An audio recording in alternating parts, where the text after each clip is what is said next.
Second. And the second question is about the garment below the ankle. Some people talk about one hadith, and some people say, well, the second hadith does mention arrogance. So if you're not doing it out of arrogance, then you can wear it. So what's your view on that? Okay, I will answer inshallah. Now his second question is very common one. The issue of wearing the garments below the ankles. There are a number of hadiths. Those who say that it is permissible without arrogance refer to a hadith, neglecting the general hadiths. And the scholars' methodology of dealing with these hadiths is not by picking and choosing, rather by implying and implementing and combining all these hadiths to understand them.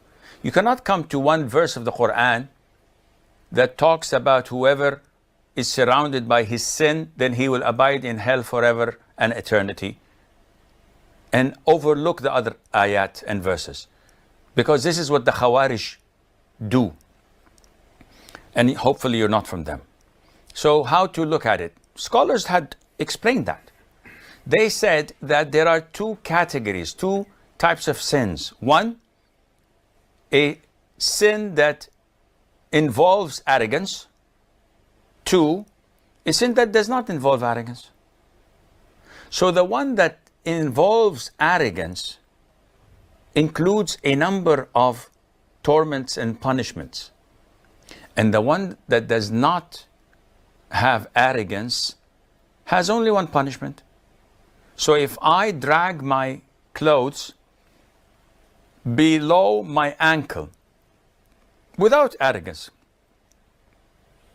I'm just neglectful. The Prophet said, alayhi salatu wasalam, that the punishment of the area covered from your ankle to the ground is in hellfire. So if it's this much, it's this much. If it's this much, it's this much. If this much, this much. That's it. And we have from the Sunnah hadiths where certain organs and limbs are being punished, not the whole body. As in the hadith of Abu Talib, the Prophet said, alayhi wasallam, the least person punished in hellfire is a person where two fire stones are put in his shoes or sandals. From their heat, his brain boils. So it's only that area that is tormented, but look what happened to the whole body accordingly. Without arrogance, this is going to be punished. What about if a person does it with arrogance? We have a hadith that says there are three types of people that Allah Azza wa Jal does not look at them, does not purify them, that does not speak to them, and Allah would punish them severely on the Day of Judgment. One of them is the one who drags his garment. So the scholar said, this one drags his garment, the other one also dragged his garment. What's the difference? The other hadiths that stated that while a man was dragging his garment, walking in arrogance, Allah made the earth have a downfall or to be opened and swallow it, and he's falling throughout the whole earth to the seventh earth. This one includes arrogance. And in another hadith, Allah does not look at a man who drags his clothes out of arrogance. This one is with arrogance as well. So you see that there are classifications. And the hadith of Abu Bakr, which a lot of the people say, when the Prophet said this about dragging the garments below the ankles, Abu Bakr said, "O Prophet of Allah, I'm a skinny man. And my garment, I tie it as much as possible to my waist, but because I'm skinny, it keeps on falling.